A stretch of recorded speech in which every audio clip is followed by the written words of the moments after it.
Through turns 3 and 4, William Sawalich and Katie Hettinger lead the field through the KRC Power Steering Start Zone.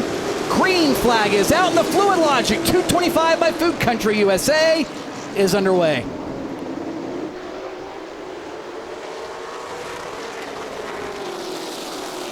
You see Sawalich,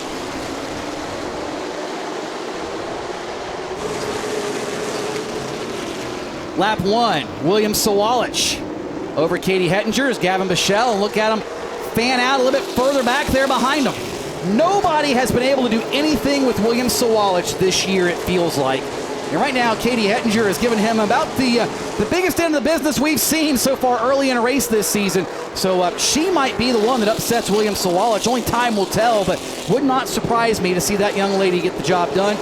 So move Luke Fenhaus now up to P6. Off McDonald back to 7th. As now Fenhaus will give chase to Buddy Kofoid in that 24K order, but gets underneath the Kofoid that time out of turn 2. Not completely there, but there enough to where he's forced to give him a lane through turns 3 and 4. So now Luke Fenhaus up to 5th here on lap number 29. Whoa. Yeah, I was just watching that. Kofoid got in the back bumper of Luke Fenhaus slightly in turn 3, and I think these two, for whatever reason, are not very happy with one another right now. Well, I mean, Fenhaus did give him a little bit of bumper when he passed him the first time, so I don't think Kofoid appreciated that very much.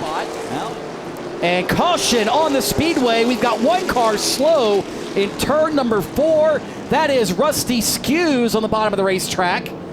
Apparently race control thought that car may have had an issue with something. They threw the yellow flag, but nonetheless, Rusty Skews has brought out the caution flag, it appears. William Sawalich and Katie Hettinger will lead the field through the KRC Power Steering Restart Zone.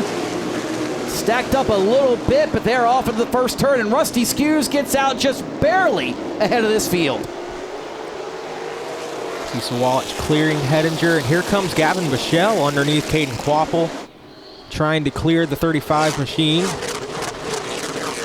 Instead of looking beneath Bichelle, he's starting to really look in on his left rear quarter panel here as he goes inside. A little contact. Excuse me, pardon me, coming through. You see him on the wheel in the cockpit. Gavin Bichelle, great save as Luke Fenhaus got into his Chevrolet. A couple of the Chevrolet young guns, if you will. They were all out at, I believe it was Kershaw Motorsports Park I saw earlier this week. Bichelle, Fenhaus, Katie Hettinger, and in fact, Luke last time by, the fastest car on the racetrack down in the 1660s, leader William Sawalich in the 1680s. So maybe there is a chink in the armor of William Sawalich. The problem is that knight that's trying to fight him is way far back in the country hills for now. Maybe that horse will gallop a little bit faster for Luke Fenhaus as he's trying to find a way around that CorvetteParts.net Chevrolet. Lap number 69, and Luke Fenhaus nearly clears Caden Quapple. He's got a nose ahead. And now Fenhaus, to complete lap number 70, will take third spot. So Fenhaus up to P3 and chasing down his teammate Katie Hettinger, as well as leader William Sawalich. Looking at lap times, that time by Fenhaus still faster than leader William Sawalich, but Caden Quapple said, "Nuh-uh, son, not yet. I am not giving up the fight," and neither is Buddy Kofoid behind him. Again, the two Highlands cars, the two fastest cars on the racetrack last time by.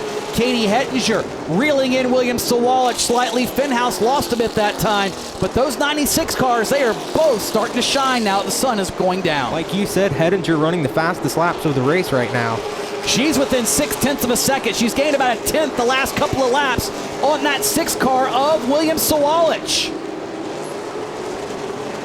Again, Hettinger about a 1/10 faster than Sawalich with 24 laps to go.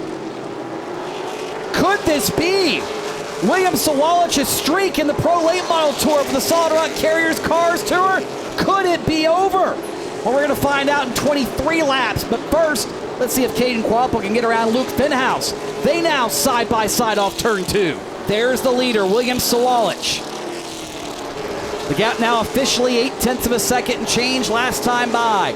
This time, Sawalich is 8:28 to Hettinger's 777s. 0.5 a tenth, Hettinger reeling in the 6. See Hettinger really smooth, but again, Sawalich probably the smoothest driver in the field. It's anyone's race right now.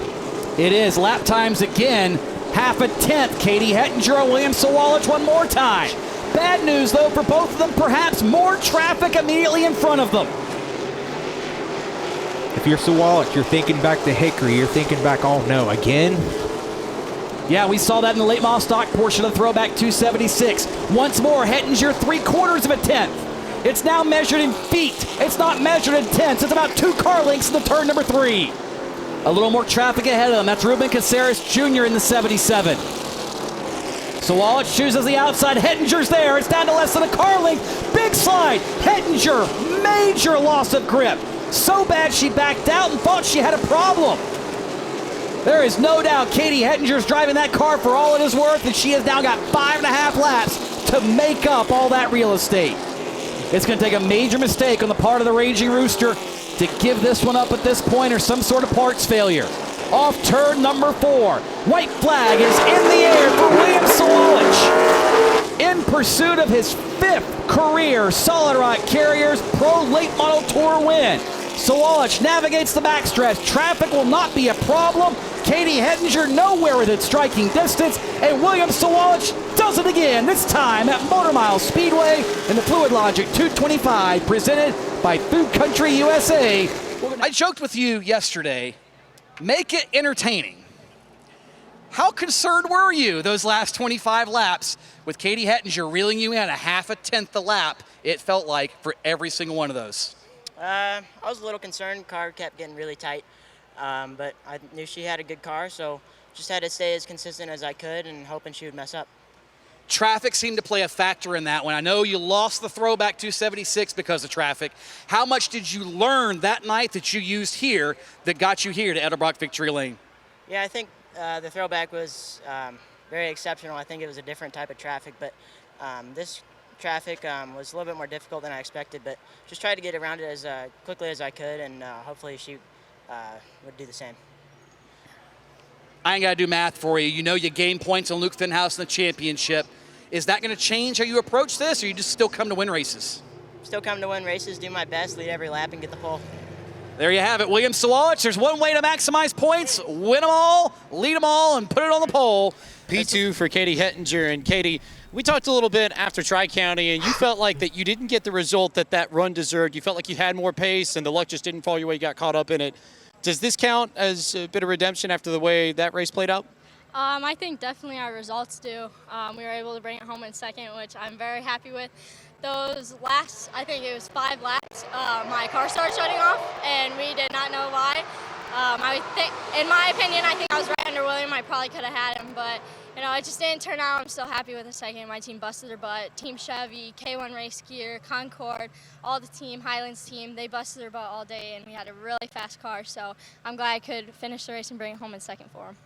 A really strong run for Katie Hettinger, and now she's got to go run and jump in the late model because she's pulling double duty. So we'll let Katie go, but a strong, strong run for the Highlands Motorsports team tonight. Absolutely, James. And look at that smile. That smile tells you everything.